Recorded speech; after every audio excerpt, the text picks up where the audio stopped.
I'm Mandy Yarkich from Creative Matters, and you're listening to Creative Matters on Air, where I have conversations with new and established artists from around New Zealand. I love to listen to artists' stories and learn about their creative process, and maybe you do too, which is why I've made this podcast, to inspire, inform and educate. I hope you can take away something positive and encouraging from each of these amazing stories to help you on your own creative journey. Hi, and welcome to Creative Matters episode 21. Thank you so much for listening. This morning I'm talking to Ingrid Boot. Ingrid is a painter influenced mainly by beauty, as well as fashion history, fashion photography, movie icons, and old things from the 20th century. Her paintings are all about style and elegance, portraying the beauty of the female form with a surreal, stylised realism.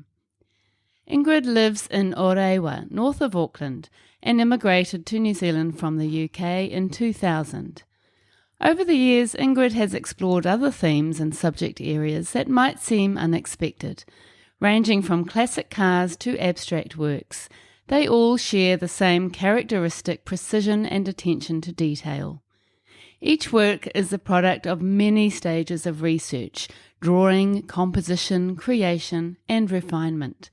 Often Ingrid will dream up the outfits worn on her ladies, placing great importance on every detail from the stitching on a dress to each jewel on a necklace. And as a final touch, there is a unique element in all of her paintings. If you look hard enough, you will find a signature camouflaged illustration tucked away in each of her paintings. Welcome to Creative Matters on Air, Ingrid. Thank you very much. It's lovely to have you here. Thank you for inviting me. It's really nice to be here. Oh, that's great. And I've heard a lot about you. I think one of our previous guests, Marion, did a art class with you, I think, and she highly recommended you. Yeah, she's very complimentary in her podcast. Yes. Which blew me away, made me a little bit teary when she said nice things. Oh, it's so nice. So, yeah, you got a mention in her podcast. Yeah, I didn't really know you before she told me about you and didn't know your work, although it seemed a little bit familiar to me. So yeah, once I started researching, I was just like, oh my God, wow, such incredible paintings. Thank you. And I really can't wait to hear all about your journey and your practice and your process. So it's going to be a goodie. So to the audience, you can see Ingrid's work on the blog, which is on creativematters.co.nz. And also we have links at the bottom of that blog for Ingrid's website and her social media, so you can check out her beautiful work there. Okay, Ingrid, let's go right back to the beginning. Can you tell us where you were born and something about your childhood? I grew up in a town called Eastcote, which is northwest of London, and lived there until I left, basically, after university. Mum was a computer programmer. Mum and Dad were both quite creative, but they didn't really go that way. Dad was an analytical chemist for Heinz, and I've got one sister. And when do you want to go to school now? When I started school, well, actually, before I started school, Mum and Dad were quite strict, especially Dad was quite strict, and we weren't really allowed to watch that much television. Jewellery wasn't really allowed. Makeup really wasn't allowed. Really? Nothing like frivolous. Oh, wow. But there was always pens and paper available because Mum was a computer programmer. There was always computer paper around, and just we were encouraged to draw and just spend our time not watching television but doing something a little bit more constructive instead. And I was just obsessed with drawing, capturing anything that I could. And I haven't asked Mum and Dad this, but I just got these visions of old black and white photographs of Marilyn Monroe and Marlene Dietrich, and there's another one of a man with a pipe, I don't know who that was, that I used to copy and used to think they were just magnificent, and like the ladies in their nice outfits and stuff, whether it was because that wasn't really the done thing in our house.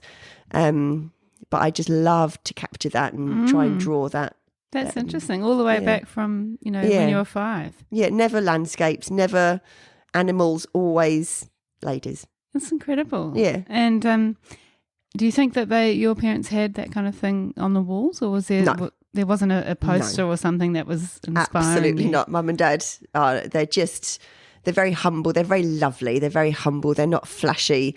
They're just normal, nice people. They would never have had that. We weren't allowed to listen to pop music. It's all classical. Amazing. So where did that come from, do you think? That all I the way don't back? know. I don't know. I just used to I used to try and like make clothes for my Cindy doll and stuff like that. I just used to like the fashion and making things look pretty, and not me pretty, but just other things. That's really interesting.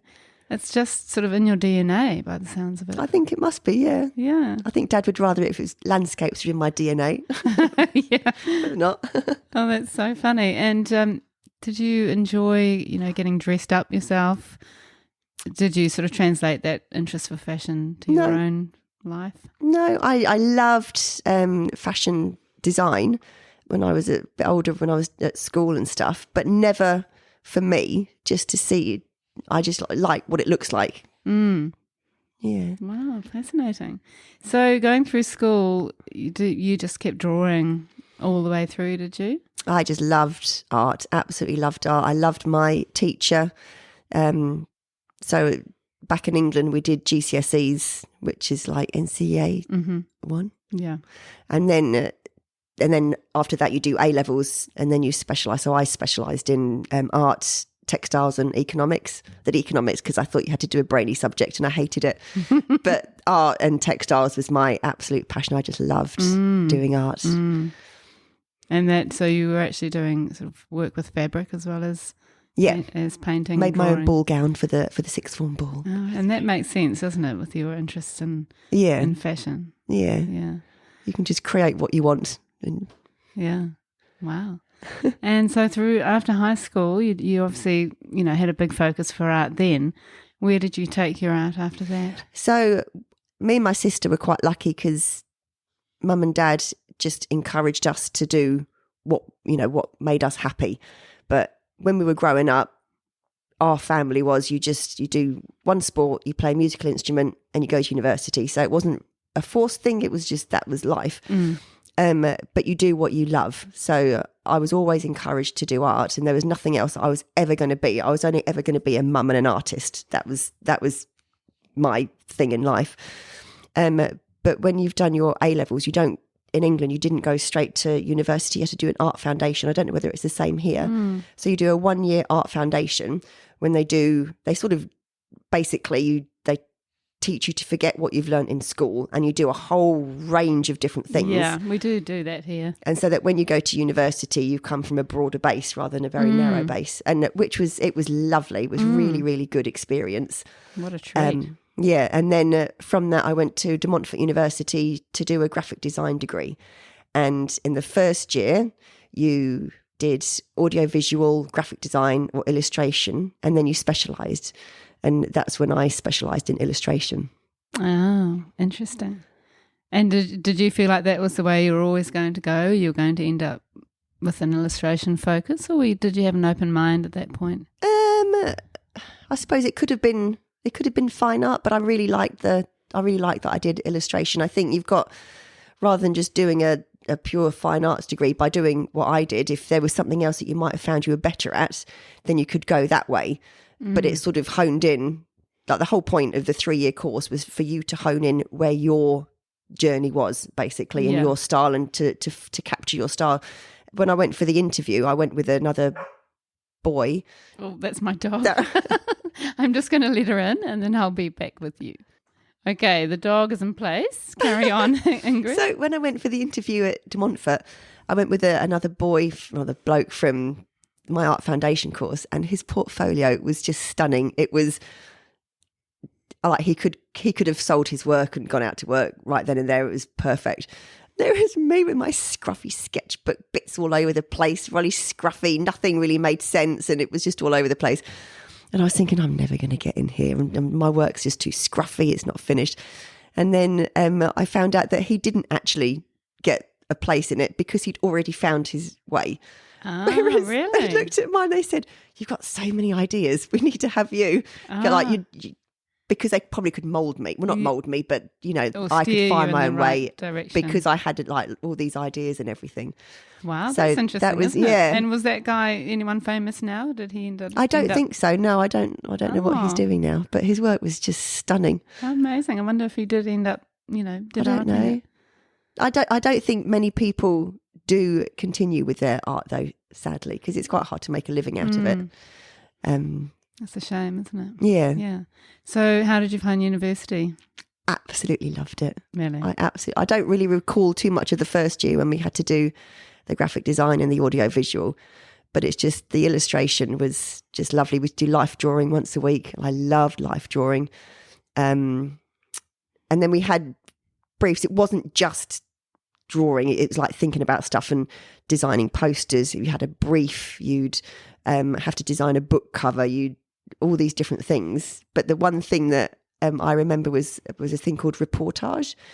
So like a journalist would go somewhere and make notes and stuff. We had to try and capture a place by doing drawing. And you had to go in couples. And some people got the Walker's Crisps factory, which was really nice. Other people got the ballet school, which I would have loved. And me and my friend got Leicester Bus Repair Garage. And we were like, no, and it was in the middle of winter. It was so cold. So every week we had to toddle off to Leicester Bus Repair Garage, which is this really massive warehouse, which was smoky and diesely and oily and dark and smelly. And we used to go with our hot water bottles and we used to stuff them up our top. And then we had to go and try and capture what it was to be in this place with our paints or whatever. And I remember the first time we went and I did this cute little A4 drawing of a bus on its jack. And the next day, it was like quite realistic. I was like, oh yeah, this is quite nice. And then the next day we all had to put our drawings up on the wall at uni and we had our weekly crit. And the feisty Italian lecturer person was looking at them and he looked at mine and he ripped it off the wall, ripped it in half, screwed it up, put it in the bin. He goes, "This is the worst thing I've ever seen. It looks like it's floating in the middle of like space. You haven't grounded it. Why have you done it in pencil? You're drawing big buses that are dirty and, being fixed."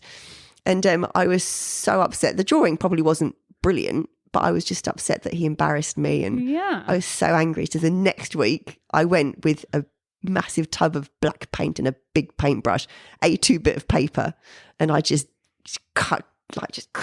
did this big fat painting, stuck it up the next day. I'm like, yeah, you see that. And he goes, "This is amazing. This is really how interesting." And it was a really good life lesson. Yeah. Handling the criticism for one. Yeah, and also capturing, like if I'd have gone to the ballet school, there's no way you would have got a big tub of black paint and done it in a big grungy style. So from that point of view, it was a really good lesson. Yeah. And not a nice lesson because it made me cry a little bit. Aww. But it was still, I'm really pleased because I wouldn't have found this other way of working. Yeah, and he obviously pushed you out of your comfort zone, which I need a push. Was a good thing. Every now and then, yeah. Yeah, don't we all? Yes. Oh, wow. So what else do you remember about university? University? Just like even at weekends, we'd take ourselves off to do more sketching because we just loved, we'd go to funny seaside towns like Skegness, which was so funny. And we'd just go to the zoo or we'd just go on our own time and just do more sketching. And because I was at Leicester and I lived in London, I had to move to Leicester. So I was in a house with other girls and just the whole lifestyle was really, really fun. The student lifestyle. Yeah. And also just the fact that when you're at uni, you just have to play. It doesn't matter. You just got to push yourself in all these different directions and you can see you're in a really creative environment and everyone's got different styles. So my best friend Helena, who I still absolutely adore today, she would do more children's book illustrations with watercolor and pen, and I would do like these big grungy things. But everyone was different, and you had to relate. Like the illustration department had a relationship with the graphic design department. And I remember them saying that when you leave, you need to sort of keep in contact because one goes with the other. And I think when it's quite interesting when we did the course, I was very purist, and they were saying utilize who's here, and I'm like, no, I will get a job from my work and my experience, and I'm not networking. I'm not that sort of person. And they didn't really tell you what you do as an illustrator, what you do when you leave university. So I went and I got one job for a British Airways magazine to do an illustration for that through one of the graphic designers. And apart from that, there was nothing. And so it's like, well, you don't really know what to do. Yeah, and they don't really prepare you for the business they don't. side I think of things. today's at university they Yeah, do. yeah. But back then, so I ended up just working for a photographic library, not doing in sales, not doing anything to do with my art. Yeah. And did you have your own practice at that time on the side? No. You didn't? No. I find that really hard to believe. Because you're so passionate about it, but you just put it to the side. Yeah, I didn't really know what to do. Didn't. And at the end of university, and were you actually starting to focus on the sort of 20th century fashion and those kind of themes that you? No. Nothing. No. I don't actually. That's probably in the past 10 years, probably 12 years, something like that I realised. I don't analyse stuff very much. I just do. And don't sort of explore why I do things. I just do them. And it's not until I did my Vogue show in 2016, 17, that I actually realised this is what makes me kick. I love this. Really? This is what I want to do, yeah. Wow. So all through, from university through your life, I mean, you must have got into an art practice of some form at some point. Yeah. So when was that you actually started painting? I think when we moved to New Zealand. So I finished uni in 1994. And then I worked for a photographic library. And then I missed my boyfriend because he was still in Leicester at the university there. So I moved up to Leicester to be with him, and I worked in sales for a printing company, which was just so awful. Yeah. And were you pining for your art at that point? No, not really. Not really. I just wanted to be with my boyfriend, who's now my husband. Oh, bless. And so I just worked for the printing company. I didn't really enjoy sales. It's not me at all. It's like, if you don't want something, then I'm not going to sell it to you, because I don't think I can persuade you to do anything that you don't want to do. But we ended up moving over here in 2000, and I worked in a flower shop in Red Beach. And I just started making cards and stuff like that, little gift cards and stuff. And I tried to sell them to different places. And then I just started, because I was only working part-time, I could do more art. And when we got our own house and stuff, I did a little bit more. And I'm much more proactive now. But back then I was like, I don't really know what to do. And somebody said to me, oh, you should start selling your work on Trade Me. I'm like, oh, okay then. So I started selling my work on Trade Me. That went really well. And then somebody else said, oh, there's an exhibition up at Snell's Beach. You really should enter it. I'm like, oh, okay then. So I did that and I won a little award. Really? And then someone else said, all completely separate people, you really should put your work into a gallery. I'm like, oh, okay. So I went into, I think I started off in a cafe actually in Browns Bay. He sold so much work. Really? And then I approached a gallery in Devonport, which I don't think is there anymore, Art of This World. I don't think it's there. No, it's not. Art by the Sea. There's Art by the Sea. There used to be another one called opposite the ferry building there. And and they said, oh, yeah, we'll have your work. And I was like, really? And they said, oh, yeah. So, and what was your work like then? What were you painting? All sorts. I remember there was a couple of nudes, because I'd like nudes. Flowers. I remember doing some frangipanis, which really weren't very good. I think it probably was figurative. Oh, but then the fashion back then was toys and New Zealand natives and stuff like that. So I jumped on that bandwagon and did a bit of that, which didn't really thrill me very much. But they did quite well. And then I went to the gallery owner and I said, I think I'd like to do a solo. I've been there probably a couple of years. I think I'd like to do a solo show. And they sort of giggled a little bit and said, really? And I'm like, yes, please. So I went and did a solo show there. And it was the first time that I'd done a solo show. And Whereas in the past, I just painted what I wanted when I wanted. But the point of a solo show is that you actually get a body of work. That's and it's right. all got to gel together. Yeah. So I remember driving down to Albany like a few months beforehand with my husband going, what am I going to do? What am I going to do? What am I going to do? Because I would have done nudes, but nudes are very limited. And as an artist, you sort of think, what's going to sell? What do I want to paint? But what's going to sell? Yeah, and I guess the audience is more limited. Yeah. Even though all my nudes were very tasteful, they were back views, they weren't boobies and stuff like that. So then I was thinking, oh, what can I do? And I quite liked the classic cars at that stage. I don't know why I like classic cars, but I just like classic cars. It's going back to the bus factory. Probably, yes, yes. And I thought that'd be quite nice. And because I liked fashion history, I thought it was quite nice. You can combine the ladies with the fashion of the era of the car. And I thought that'd be quite good because that appeals to quite a few people and it appeals to me, more importantly. And so then was the task of trying to find cars because I set up all my own photo shoots. And we'll talk about that later, your amazing process. So just trying to find cars, but the process for that, because in Christchurch, there's lots of cars. But up here, there's not a huge amount to choose from. Of old cars. So from the sort of 50s or 40s. Yeah. And I quite like European ones, not the big American ones. That's what I was sort of trying to find. But I chased cars down the road. I knocked on people's doors because I saw a car drive down a road and I thought, oh, he must live down there. So I knocked on lots of doors just to try and find. Really? Oh, That's so interesting. I mean, as I said, we'll get into your process a bit later, but was it not, even at that point, it wasn't enough to find a photo in a magazine or online? No. You had to find the actual car and then create your own composition. I'm not very good at making things up, and I want things to look realistic and I want them to look believable. And so the lighting, for example, is really important. If you see a car like in like a museum or something like that, you've always got the reflection of the lights above if it's in like a building or something. All of that sort of thing is really important to me. Yeah. And you've got so many shiny reflective bits on a car that you want it to look real. Yeah. Yeah. I can't wait to hear all about that process.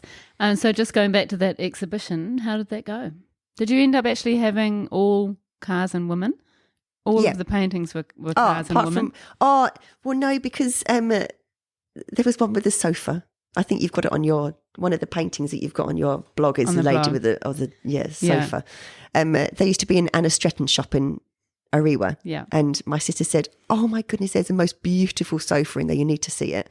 So I went in there and I said, oh, can I do a photo shoot in here? And so she said, oh yeah, sure. And I said, I've got an exhibition coming up. And she goes, oh no, and you can use any of the clothes from the store.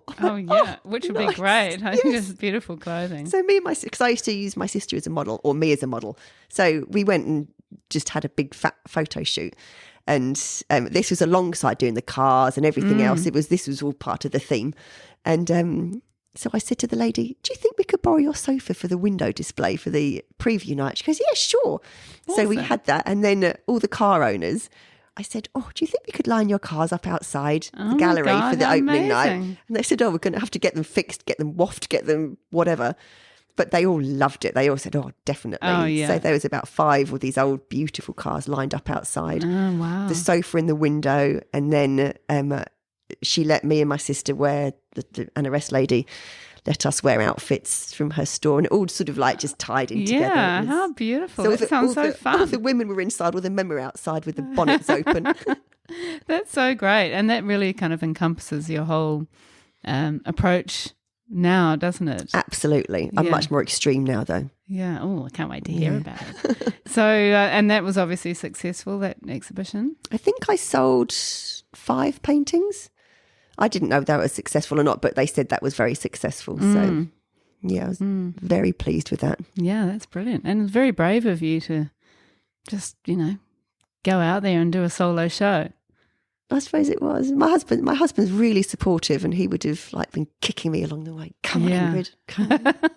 Quite a lot of our guests have had supportive partners who have been set stuff up so that it actually happens just at that initial time. Oh, he's my biggest supporter, but absolutely my biggest critic as well. So he makes sure my quality is Really? right up there. Yeah. Oh, wow. And how do you find it when he tells you something about your painting that you don't want to hear? If I agree with it, then it's fine. But if I don't, then he gets a few swift words. I can imagine. I'm not sure how well I'd receive George telling me things about my paintings. Oh, I need the good stuff. I think it's important. So if I think I've finished a painting, or if I think there might be a couple of things that I'm not sure about, I'll get Boot. My husband's name is Heath, but I call him Boot. Boot and my daughter Mia. I get them to come into the studio, and I say, "Can you just pick this painting apart?" And sometimes like, "Oh, that's not very nice." But most of the time, they sort of, if they pick up things that I'm thinking aren't quite right, then I'll do them. But if they pick up other things, and I think, "Oh, I don't agree with you," so you won't change it necessarily. Yeah. It's interesting. I mean, with my work being abstract, I think it's harder to comment on. But I guess you're trying to get something very realistic. So is that the kind of the point of view you want your family to look at your paintings at that point when you're getting their opinions? Yes, probably. Does just it to make sure it's right? Believable. A lot of, if you're doing figurative, if the face doesn't look right, nobody's going to want it. You've got to, that's probably the primary thing that, like obviously the proportions and everything like that, but you've got to have a nice feeling within the painting and then make sure that all the colours work, the lighting works, and the facial expression. Like, because quite a lot of my work, I quite like, they're quite serene and quite calm, and just to making sure that everything sort of ties in nicely and sort of, it's like a puzzle, isn't it? You've got a jigsaw bits, make sure they all fit together. Yeah, and just work for people. Yeah. Yeah. No, I can see why that would be helpful. So what happened after the exhibition? Where did you go from there? So I think I did other exhibitions. So like, I don't know whether you remember the Mazda artworks at the Hilton. No, I don't. They used to do these exhibitions, I don't know if it was every year, called the Mazda artworks at the Hilton Hotel. And they had a corporate section. And the corporate section, all your paintings had to be at least 1 metre by 1 metre, if not bigger. And I don't know how the lady found out about it. I might have been from the gallery. She said, "Oh, we want you to put some work in for this." So it was like really big work. And I'm like, "Oh, okay." And they auctioned the ones off in the corporate section. And I remember this was probably a couple of years after, or a year after I did my solo show. And I did this lovely painting of the back of a black BMW with a lady with a Weimaraner sitting out. And it was all like that sort of end of the day, those sort of dusky tones. And there was a massive bidding frenzy at the end of it. I was like, "Oh, this is so exciting." And the money was going up and up and up. And I'm like, "Oh, look at this." And I was like checking it, and I was telling to Boot, look, it's got to this. It's so exciting. So it sold. And then the organiser, she said, "Oh, the other couple are so upset. You're going to have to paint one similar for them." I'm like, "Oh, okay." Really? And then because they've bid that, we'll have to pay the same amount of money. I'm like, "Oh, okay then." Oh, wow. So that was lovely, yeah. And then to just doing different exhibitions like that. I think I entered the New Zealand Paint and Print Making Awards, and I think I was a finalist in that. The Easter Award, the Easter show, won the big prize in that, which was so funny because the man, John Towers, when he called me, I was in the middle of New World, and he said, "Is this Ingrid Boot?" And I said, "Yes." And he goes, "You've actually won the big KG Fraser Award and the Easter show." And I thought it was my friend Rick being silly. I said, "That's not even funny, Rick. Don't be so horrible." And he goes, "No, seriously, you've won the big award." And I'm like, "Really?" Oh my goodness. Yeah, so that was very exciting. And what was the painting for the Easter show? It was called Stolen Moment, and it was sort of in the black grungy style that I did, like dry brush, that I did for the buses. And it was just a lady in a car. It was a photo shoot. I was the model in an old Jaguar. And but I like car buffs. Oh, it's a Jaguar. They can just tell by the knobs that, the door lock knobs and stuff like that, or the shape of the window. So that won the award. And then from then I just approached more galleries, or galleries approached me, and just carried on. And by then you were full-time painting? Yes. So, well, I stopped at the art shop, the flower shop when Mia was born. And then I think I went back there part-time, but it just didn't really work. And so I just carried on painting. But my husband had an advertising agency, so he sort of earned plenty enough. So I didn't really have to make the money, so I could just play. But I would put it into my head that I'll earn enough money for Mia to go to kindercare a couple of afternoons, and then I would earn enough money for Mia's swimming lessons, and I would earn. So I had my own goals basically to keep it financial moving. Goals. Yeah. So you felt like you were contributing, absolutely, in some way. Yeah. And then I guess you just got busier and busier and had different galleries showing your work, and you had to paint full time. To keep up with demand. Yeah. And even though, like, before Mia started school at 5, you think, oh, when she starts school, I'm going to have so much more time to paint. But that time seems to go quicker. Yeah. And it's only like Mia's 19 now. And I think it's only since she started driving I've actually thought, I've got all this time to paint now. And I've got the time that, even though I still think there's not enough hours in the day to paint what I want to paint. But I just feel now that you've got the time to actually dedicate to it properly. Yeah. And I think that's when a lot of artists, or women in general, come into their own, don't they? Yeah. Often when the children are more independent and you have more time. Yeah. Yeah. And more headspace. Yes. Yeah. Oh, that's exciting. So you have done, these beautiful paintings kind of fit into different series, really, don't they? Yes. So when I did the cars, they were really nice, but then somebody said to me, oh, it looks just like a photograph. And even though I want it to look realistic, I didn't like that they said that. I just thought, well, you may as well have a photograph on your wall. And so then I thought, how can I change to it not being so realistic? So I stretched my ladies. So I started off with, I call them skinny ladies, long skinny ladies. And they were normal size. So they'd be sitting on a chair drinking tea or doing whatever. But then I wanted to push that a little bit further. And I love painting things close up. I like to paint the intricacies of something so you can see every little tiny bit that's going on in something. And I thought, well, if I actually blow things up and make my ladies little, I got the best of both worlds. The ladies are still the main part of the painting, but then everything else is blown up around her. Interesting. And so that's how the little ladies came about. Oh, that is so interesting. And something that could have been a negative comment from someone has really informed your practice going forward, hasn't it, with that series? Yeah. And it was quite scary. I was at Parnell Gallery at the time and hadn't really done that many little lady paintings. And I said to them, can I do a solo show? And I sort of took a bit of a risk and did all little lady paintings. And the sales before then had been very quiet because I'd gone through a few stages not knowing what to do. I think I did cows and sheep and just different things. And my sales had gone down and I was feeling a little bit sorry for myself and feeling a bit, what am I going to do? So did the little ladies not knowing how they do, and they did so well. And that was it for the next few years because there's so much scope you could do with them. Yeah. So from the first show was very varied. They were just all little ladies. But then the next one I did was little ladies of leisure. So I could do the golf, I could do sewing, I could just do like leisure hobbies and stuff. And then the one after that I did pin-ups, which was really nice. And that was sort of coming back to the 20th century fashion at that point, or not then?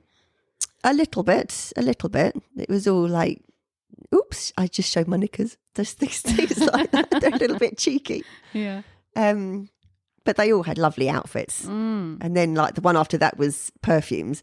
So they had beautiful outfits. And then after that, I think I've exhausted this now. I need to move on. Really? And so do you ever paint little ladies now? Oh, yeah. Yeah. I did this year. Because I've started in oils this year, and I just love painting little ladies with perfume bottoms. Perfume bottoms. Sorry, perfume bottles. So I did 3 in January because I just I just wanted to get them out of my system. I do love them. But So I love my vintage Vogue though. Yeah. Well, that's another series we'll talk about in a second. So it's interesting that, the way you got into the little ladies and that they are still kind of there. Yeah. And they come and go in your life kind of thing. I think I've got two different audiences. I think some people, I think people used to really love the cars. And then when I did the little ladies, some of them dropped off. But then other people really liked little ladies. And then when I did the vintage Vogue, other people go, I really like your little ladies. So I'm just painting what I want to paint, and and you're picking up an audience every time with every series. But just I think different things apply. Different things, just people like different things, don't they? Yeah, and so it's quite nice to kind of give a variety, I guess. Yeah, especially if that's what you're wanting to do. It is. Yeah. And so, tell us more about the Vogue paintings. So the Vogue paintings, I started with a gallery called Bread and Butter Gallery in Whitianga, and I said I want to do a show. And I'd met a model who I did before I did my own Vogue show. I did some Marie Antoinette paintings, and I did a photo shoot with this woman that she's the first model that I've ever hired. And I met her in a life drawing class, and I looked and I thought, you have got something. I don't think she even had any makeup on, but she just had that something.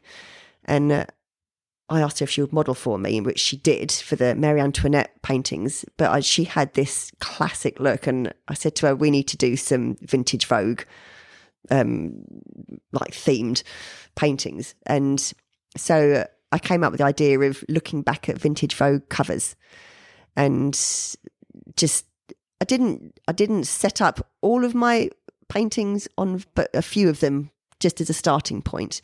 And I got all the outfits, and she's just got the most beautiful, perfect vintage Vogue look. And so we did a Vogue show called On Vogue, which is the first time I used a model like that, and also just one model for the whole show. But it went so well. But before I started all these paintings, I had a lady come up to me and she said, would you do a commission for me? And she said, it's based on this photograph. So it was a photograph by a photographer called Norman Rockwell. And it was like a 1950s lady, all in a nice suit with a suitcase. And all you could see was the propeller of a wing of a plane. And she said, it's a DC-3. She said, I want a DC-3 in it. I'm a pilot and I want a DC-3 in it. And I said, I think my neighbours have got a DC-3. So I went round next door, and on their van that had Fly DC-3. And so I knocked on their door. I said, do you think I could come and take some photographs of your plane? So they said, that'd be fine. So I did this commission with the plane, but I took about 300 other photographs of the plane. And I thought that would be nice for the On Vogue show to do a couple of paintings because of the era of the plane. And so that's how the painting that you've got on your blog came about, and the plane's name is Betsy. So how appropriate. So when we were doing the show, they said, where is the show? And I said, it's in Whitianga. And they said, we fly to Whitianga, we could fly you to your show. So I said, that would be nice. And so between us, we ended up like doing like a day trip and selling tickets. There's 30 places that you can get on the plane, and we just sold tickets. And I just thought that'd be a really nice way, like a theme, a continuation of the theme for the show. Yeah, absolutely. And just a nice thing, because Whitianga is like, most of my people are in Auckland, but it's a nice day trip out. It's a long way to go to Whitianga, but if you go in a plane, it's really exciting. How cool. So I put it up on my newsletter and my Facebook page. And I said to Boo, I don't know whether this is going to work or not. And I just had this like really worried feeling, and sold out within like 2 days. Wow. And so I said to Jeff next door, maybe we should put another flight on. So we put another flight on, sold that.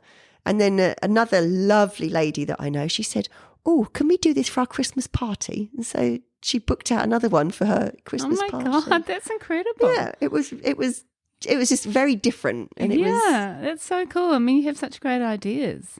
It was really good. But I like history and vintage. And when I would tell people, like when I teach at like Evelyn Page, the retirement village, oh, that was the first plane I ever went on. And they would have these memories of when you go on the plane, because of the way it stands on the tarmac, it's like that. And they said, you have to climb up to get to the front, and because it's on such a slant, and little memories like that. So many people remember those planes. Yeah. That is very cool. And it seems like you, I mean, again, we'll talk more about this in a minute, but it seems like you have a really sort of holistic approach to what you're doing. You know, it's the whole experience almost. I think that's probably my husband and his advertising. Yeah. Making me sort of think about all of that stuff. Which is great. And it's quite it's probably something that's quite unique to you in a way. Well, I think it depends what sort of paintings you do. So I would promote myself in areas that I think these paintings will go well. So for that show, I promoted it with I can't remember what it was called, Aviation News, I think.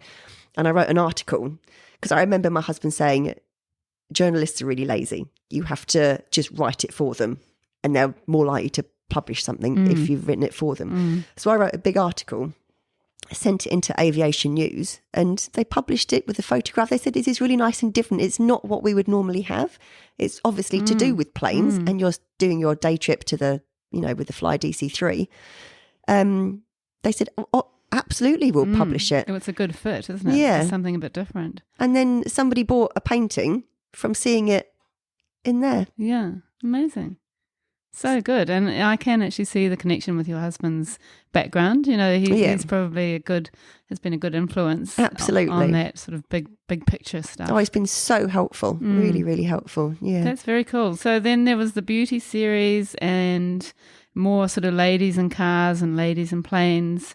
And then, can you talk about those other series and how they fit in with all the other stuff? So after On Vogue, I think because I've been doing more solos, you've got to think about stuff as a theme.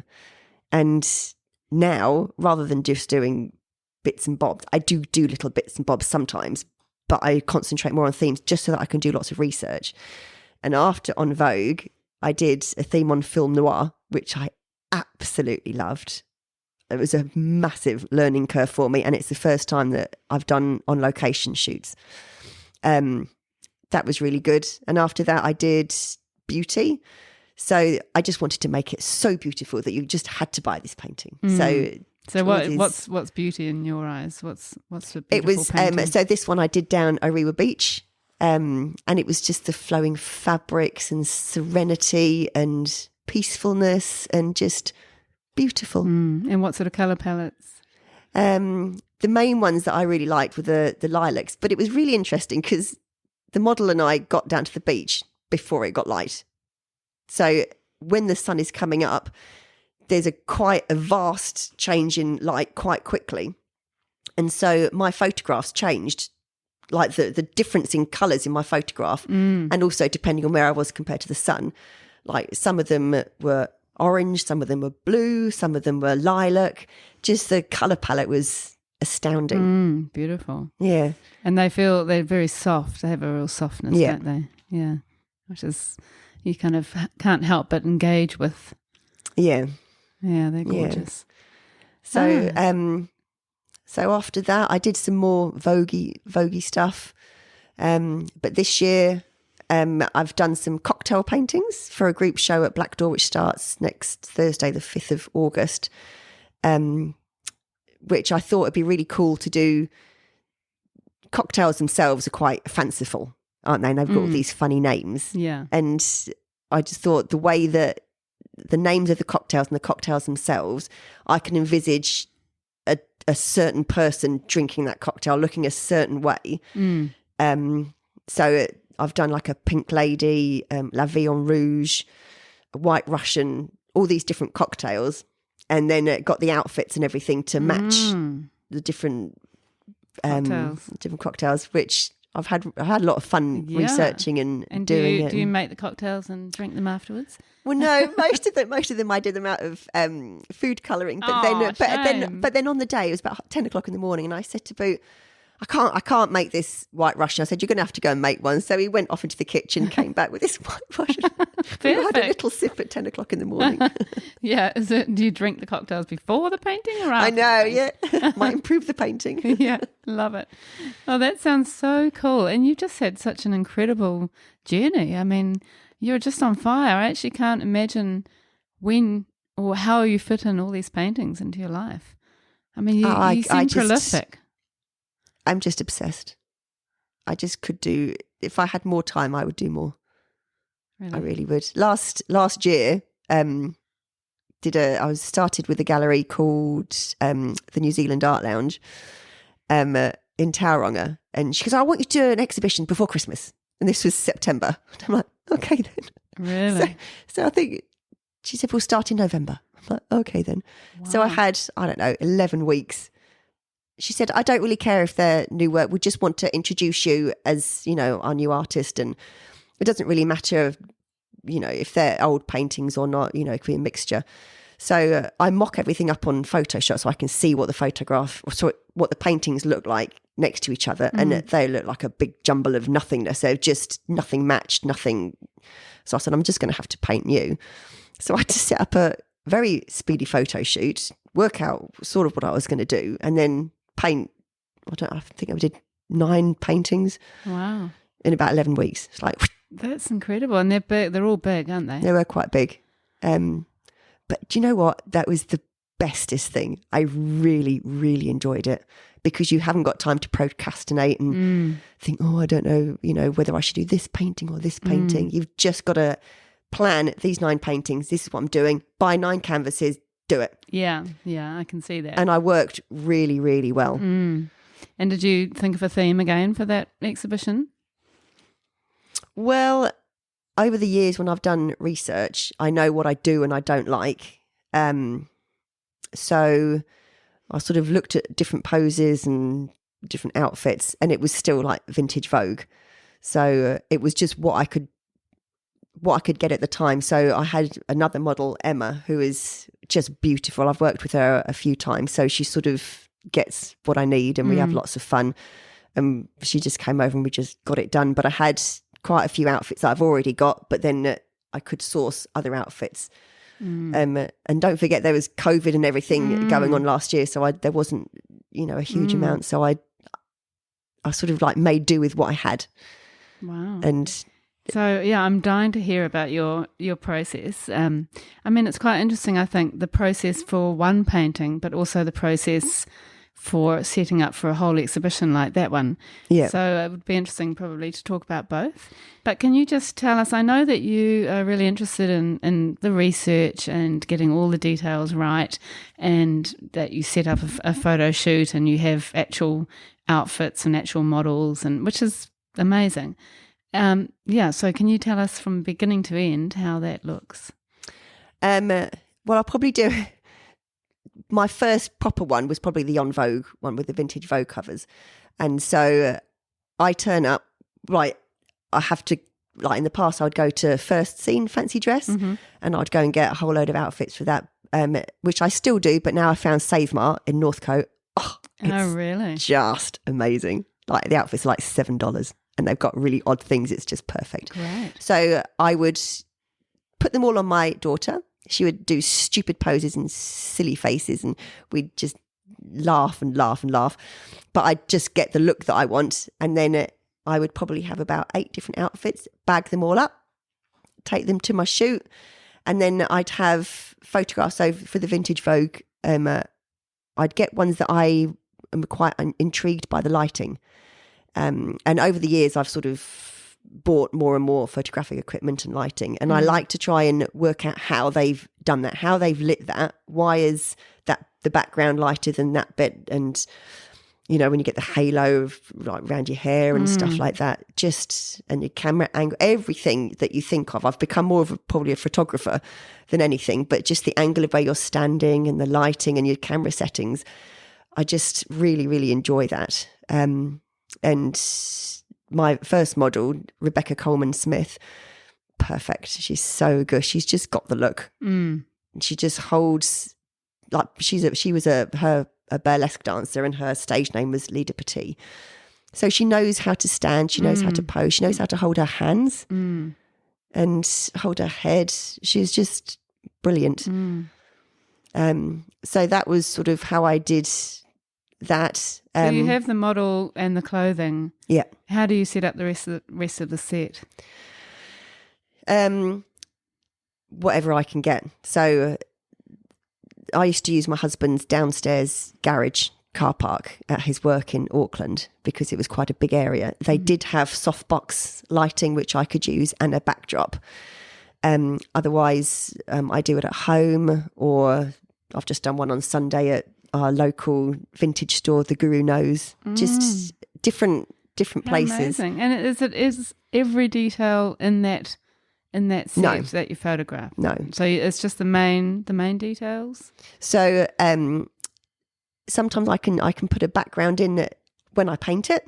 So she can be in a bar. She might not be in a bar when I take the photograph, but I can paint her in a bar. Yeah.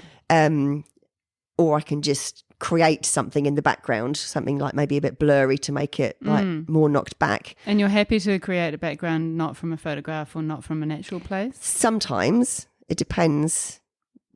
When I did the next show, which was film noir, I wanted to do backgrounds. I wanted to do an environment that the model was actually in at that time, and I captured it.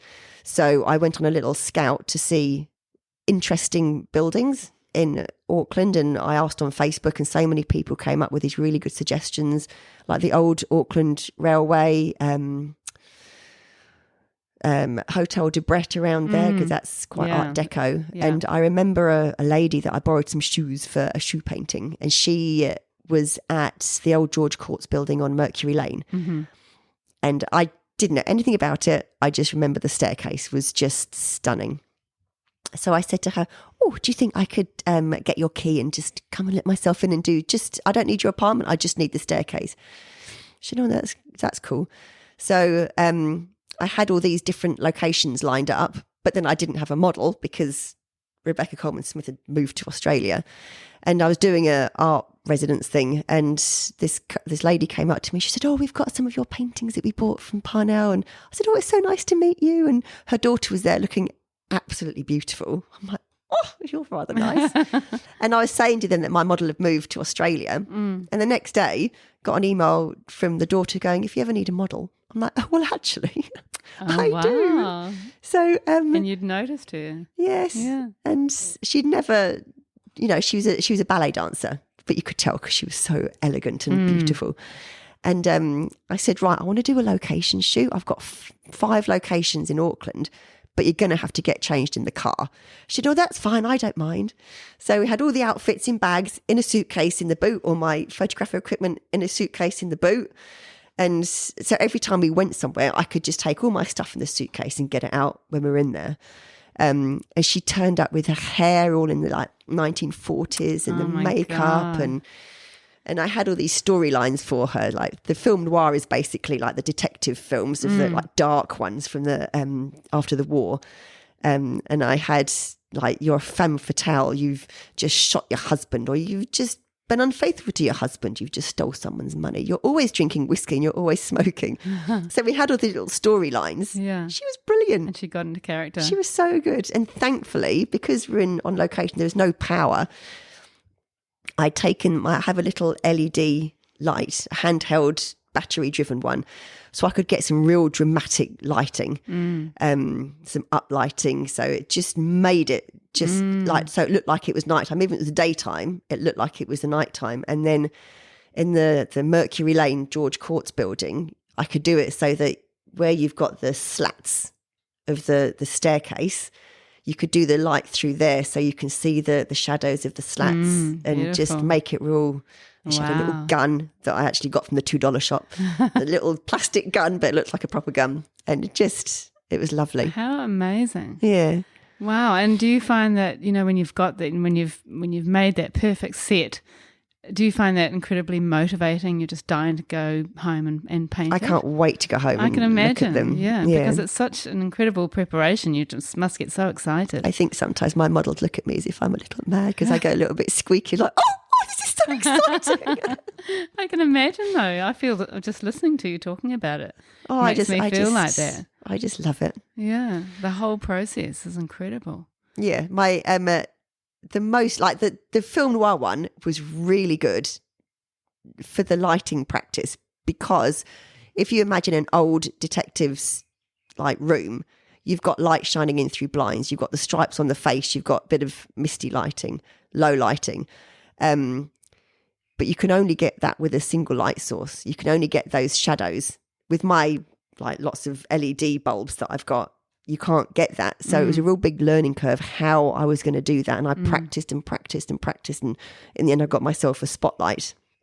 So I like to do things that are quite challenging, and you have to learn how to do them, because I'm not a photographer. Have you ever thought about employing a photographer? No, I want to do it myself. I don't want someone else to tell me what to do. No, because you're creating a painting, I guess, aren't you? And I know what I want to, I suppose I could do, but I probably should do. I do enjoy that. I really do enjoy that. They probably get a lot more clear. Lots of my photographs are blurry. It's like, oh dear, yeah, it's a shame. But it's still enough for the painting, I guess. Yeah. But the most challenging photo shoot was the Lauren Boyle one with the Olympic swimmer. Because I really one day want to get accepted into the Adams Portraiture Awards. 4 times I've been rejected. Wow, really? So I thought, right, I'm going to do one that they're not going to be able to say no. And I wanted to do Lauren Boyle because we swim in our family. My daughter's a swimmer. And I thought... Is Lauren Boyle an Olympic swimmer? Yeah, yeah. And when you see swimmers, they can't really be that feminine and elegant, and because they've got their hat and goggles and tracksuits, and all you see is their fingernails. Oh, you can see them fiddling with their goggles. It's like, oh, they've got a little bit of, flashiness going on there. And I thought, wouldn't it be nice to actually paint a swimmer looking beautiful, like she would be going out, rather than just in a tracksuit and a hat and goggles. But then I thought, well, how can you push that further? And I thought, well, we'll just do it underwater, because that's her natural environment. So I looked at sort of traditional portraits. I went to the Auckland Art Gallery and looked at traditional portraits in there. And I just was wondering how I could go about doing this. So I bought an old chair, like a fancy chair, it was only cheap, from Trade Me. And I made this big foo-foo netting, red netting. So and like a big dress that she could wear under the water.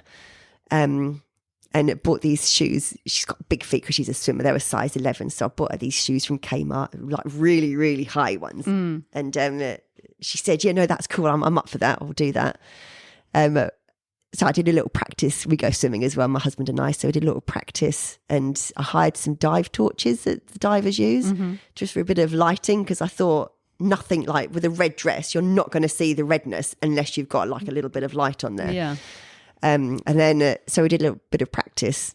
So when it got to the actual day, I was absolutely bricking myself. We did a few little practices on the water. Then we put the chair in, the chair floated. Yeah, I was wondering about that. Oh my goodness, nothing's going to work. And they had these massive, because the swimmers, they've got these big, heavy kettlebells. So we drilled some hooks into the chair and these big 15 kg kettlebells and sank it to the bottom. And we had the lights on tripods so I could move them. We had a tank, and so she had air. And my husband had a GoPro, so that with the underwater casing, so we could take the photographs. So he took the photographs and I floofed around. So we did some shots. She could breathe with the mask. Yeah. And for those ones, I got all the dress floofy, so I could sort of have it with a bit of movement, have her hair moving. Yeah. And then when it got to do the face, we just took that off. And being a swimmer, she could just stay underwater for so long. And we took heaps and heaps of photographs. How amazing. And in a public swimming pool or at Northern Arena in Silverdale. Wow. And they said, no, that's fine. You can do that there. So good. I need to put a photo of that on your blog. Oh, I've got a video. If you look on my website, there's a video section. It's a video of the actual photo shoot. But it was really good. So anyway, I entered into the Adams portraiture, it wasn't accepted. I'm like, oh no, but I feel sure that it will be at some point. Well, no, I put it into another exhibition and it won first prize. So really, it's just, but that is the nature of like it. I think when I was first starting out, if I hadn't have got accepted into something, I'd be like, well, that's not very nice, is it? My work must be rubbish. Whereas now it's like, I am going to get accepted. I am going to paint a painting that you cannot refuse. Yeah, and you've done a great painting that people are loving. Yeah, and also it's the experience. You've learned something, that's right. Just as important. And you've done something that you love and that you feel good about. That's the main thing. Yeah, yeah, and eventually they'll see the light. Absolutely, absolutely. I'm sure. And I know you've painted Dame Trelise Cooper. Oh, that was another one for the Adam Portraiture Awards. Was it? Oh, yes, and I met her at the Auckland Museum Circle. I think that thing at the top. It was a fundraiser, and I'd been asked to donate a print, and it was a big high tea thing. And Trelise had donated this jacket, and she was literally sitting behind me, and I looked at her hair. I have to paint that hair. Look at that hair; it's just lovely. So I went up to her and I said, I don't suppose you'd let me paint you for the Adams Portraiture Award. She goes, oh yeah, sure. I'm like, oh really? So she gave me her card and she said, phone my PA. Not 2 years, but 18 months it took me to actually get an appointment to see her. And my view changed quite a lot over that time as to how I was going to paint her. And I asked the PA first if I could meet her and just say, this is what I think I want to do. Do you think this captures her? And she said, absolutely not. She says she's not flowery, she's not flouncy. Really? She said the fashion business is quite hard and Trelise mostly wears black. I'm like, oh, that wasn't what I was going for at all. No, it's surprising. So I was thinking like Devil Wears Prada instead. I was thinking that sort of thing. Wow. And so when I turned up, actually got to do the photo shoot with her, she'd laid all these outfits out, which is really sweet. Yeah. And one of them with this really cool studded leather jacket. And I said, I want you to do like a power pose. And so she just did all these poses. I was only in there for about half an hour. And I thought, I've got to paint this jacket. I don't know how I'm going to paint it because it had all these like individual big stud things. And so I painted them all. And it was that again was a really good experience. And then I did a little portfolio, which I sent to the New Zealand Portrait Gallery with my entry. And I said to Trelise, oh, do you think I could have some fabric I can coat my portfolio with and a label? So I've sewed a label into it, did all this. Wow. And then it wasn't selected and I was really, really upset. I was ever so upset. But still determined that I would be accepted. That will happen. And did they ever give you any feedback? No, but they, it was only about a year later, they did a big exhibition all about New Zealand creative women. And they said, can we have your portrait for that? So they had the portrait and then they had like a mannequin with the jacket, the studded jacket. Lovely. And I was chuffed to bits with that. I thought that was lovely. So they're obviously acknowledging your work. Yeah. It just wasn't the winner, the final winner. But even that was an experience. Yeah, brilliant. And it's so great that people are so open to supporting you and being involved. I think there's a thing about art, isn't there? You know, but I think a lot of it's about you and the person you are and how you approach people. I don't know. I wouldn't go and talk to people normally, but when it comes to art, I'll go and talk to anybody. Yeah, exactly. When it comes to working towards a painting. I know, yes. I'd ask anyone anything to, yeah. And would you like to paint more sort of well-known New Zealand women or men? There's a couple that I've thought about that I might like, but more in my interests, like fashion, or like I really like the swimming. Like one day might quite like to paint Sophie Pascoe or something like that. There's another New Zealand designer, I can't remember her name, but she does really nice silky fabric dresses. I'd quite like to do her. I think for me, it's got to be in keeping with what I'm doing. Yeah, and what you're interested in. Yeah. Wow, it's such an amazing process. And do you actually keep your photographs of your sets? I mean, that could be a whole new exhibition, couldn't it? Oh, I dread to think how many photographs. I did a photo shoot on Sunday and I think about 700 photographs. And you keep them all?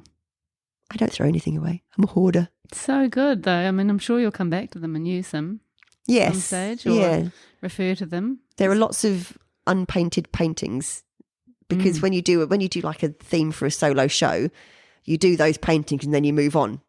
There's a whole other load of paintings that you could do. That's right. But because I do, at the moment, I'm doing quite a few shows. You've almost done the thinking and the research, and they're kind of sitting there for the right moment. I know, because I've already done my photo shoot. I've got a solo in November in Tauranga. So I've already started painting for that. And where's that? The Art Lounge in Tauranga. But I had a new model for that. But then I very naughtily, I've already done my photo shoot for my theme after that, which is really naughty. So naughty, Ingrid. No, it is, because I should be painting for November. But that, I mean, you're so motivated, aren't you? And you've I don't got know what's so wrong many with ideas. me. I know, it's just. But isn't that great? That's a fantastic One of my thing friends said to me yesterday, "You're like an Energizer bunny." You are a bit. Yeah, I can totally see that. But how incredible to feel like, you want to be painting so passionately every single day, and, there's not enough hours in the day, and you've got so many ideas and so many things It's that you horrible. want to develop. No, it is nice, but sometimes it's hard because there isn't enough hours in the day to do what you want to do, and painting takes time. You can't just, when I do a photo shoot, I come home and within a couple of hours, I know exactly which photographs I'm going to be working from, and that's instant gratification. Yeah. But you've got all the paint, and I love the painting aspect. But so I think I just want to just do the next one. I want to do the next one. The next one's going to be better. I can imagine. And with the actual painting part of your process, we're actually going to have to start wrapping it up at some point, but I've still got so many things I want to ask you. So just quickly, what is your actual painting process? You say that you have started oils. Were you working in acrylics before? I was working in acrylics before. Part of the reason for oils was because I sort of wanted to challenge myself and do something different. Also, from a snobbery point of view, I'm thinking, if I paint in oils, will I get accepted into Adam's Portraiture Awards? That's in the back of my mind. But also, everyone loves oils, and artists go, "I'll never go back to acrylics." So I just wanted to challenge myself. How are you finding it? I love it. Do you? I absolutely love it. Everyone I know who's gone onto oils just loves it. Well, I think because I work in thin layers as well, they're dry the next day, so I don't have to wait for ages for them to dry. Because otherwise you lose your excitement, the momentum. And when you actually start a new painting, what's your process? Well, it's changed this week. Because you can paint oils over acrylics, and sometimes when I've done an oil painting, I've left my edges, and then you have to paint the edges in oil, and they take so long to dry. So I'm painting all my edges first in acrylics, and I might do a base coat in acrylics. Might do. But now if I do like a big wash in oils, and then I start doing I've only just realised this, but you can start doing your dark bits, but then you can just, if it's still wet, you can just rub out the lighter bits. I didn't know you could do that. Oh, wow. So, and how do you draw up your images? Mostly from a grid, just to make sure that it's right. And so sometimes it's just a grid like that. Sometimes I can put diagonal lines and like make the grid smaller if it's a complicated thing. And what do you actually use? What do you mean? What do you use to draw in the image? Just pencil over the wash. Yeah. And then that oh no, I put my pencil and then I wash over the pencil. Right. And then that takes some of the pencil sharpness away. Yeah. Yeah. Oh yeah, only very, very thin lines. Yeah. Yeah. But then other areas, like if it's like that bit, you do much more carefully, but the rest you just sort of do it as you go. Interesting. And how long does a painting take normally? A couple of weeks, something like that. When I was doing my show last year, I had to get one done just over a week. That was... Wow. And do you have quite a few on the go at the same time? Yeah. But within the same series? Yes. So at the moment, for November, I've just started my 5th painting. So I will get done way before November. Then I can start on my next thing. are so excitable. I love it. I love it. So, we've been going for almost time. So I'm not going to actually talk to you about your business and marketing and all of that sort of commercial side, because you've got such an interesting and varied practice and such a fascinating process that, I think it's been great to talk about that mostly. But people can go to your website. What's your website address? Just ingrid.co.nz. And they can buy prints from there, can't they? And you can buy prints on the contact page. I think that's got the galleries that I'm with. I'm with Black Door Art, Matakana, Art Lounge in Tauranga, Bread and Butter, all they're online now. Orewa Framing, they have my stuff as well. Great. And and you've also got Instagram and Facebook happening. So Instagram and Facebook, yeah, that's on the link is. Do come and chat to me on there, because I do like having chats on Facebook and Instagram. Yeah, definitely. And just a couple last questions to finish. Do you have, or what advice would you give to people starting out on their people starting journey? out? Just do lots and lots of different things, because you don't know what you don't know, and you might find that you've got a little niche that you didn't know that you had. So try all sorts of different mediums, all sorts of subjects to find out before you get pigeonholed. Just don't be scared. Don't be scared of rejection. Use that to spur you on, and listen to people's criticism as well. Sometimes people don't know what they're talking about, but sometimes you will get something that will help you. Yeah, good advice. And what do you love most about what you do? Just makes me happy. I just love it. I absolutely love it. A little bit obsessive with it. I think I would be mad if I didn't paint. I think most artists would say that, wouldn't they? Yeah. Yeah, I think there's a real sort of need to be making, isn't there, for many people? Yep. And I'd love to know if you have any spare time, and if so, what do you actually do in it? Paint. I thought you might say that. No, I don't really do. I mean, we go swimming, we go to the gym, and that's about it. Amazing. I love my home life with my family. And your studio's at home. My studio's at home. My husband's lovely. My daughter is hilarious. We're just crying with laughter most of the time, because she's just so silly. Like a mum, perhaps, in a good way. And Ingrid, what is in the future for you, do you think? I would definitely get into the Adams Portraiture Awards. That is my best had anyway. That's going to definitely happen. Yeah. So just my different themes. I've got vintage hats for November. Next is going to be retro. Cool. I've been delving into Mary Quant and things like that. I'm very excited about that. That's my favourite era. Oh, is it? Yeah. Oh. Can't you tell from my house? Yes. I need to come and do a photo shoot here, don't I? You do. Please do. Yes. Yeah. No, love retro so much. So yeah, just more painting, really. Yeah. Living the life. Oh, you certainly are. And it's just the most fascinating story, and I just can't wipe the smile off my face, actually. Just talking to you, you're such a vivacious, bubbly person. You're so passionate about what you do. Thank you. Your work is incredible and is so varied and has got such beautiful stories attached to it.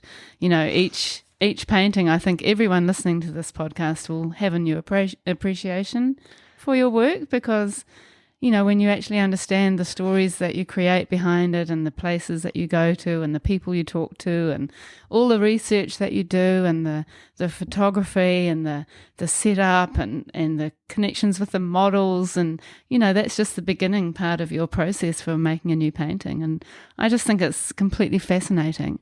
I think you're very talented. You're obviously good at doing lots of different things as well as painting. And, connecting with people as well. And also just, having that kind of overarching, holistic approach to what you do is amazing. Thank you. Yeah. I just love it. I know you love it. And I think everybody should, if you're out there and you want to do painting, you need to paint. That's all. Good advice. Everybody needs to do art. Yeah, I agree. So thank you so very much Thank you for sharing. having me. It's been very nice to be here. I'm sorry I haven't droned on too much. Oh, not at all. It's just been a really interesting story. So thank you so much, Ingrid. Thank you.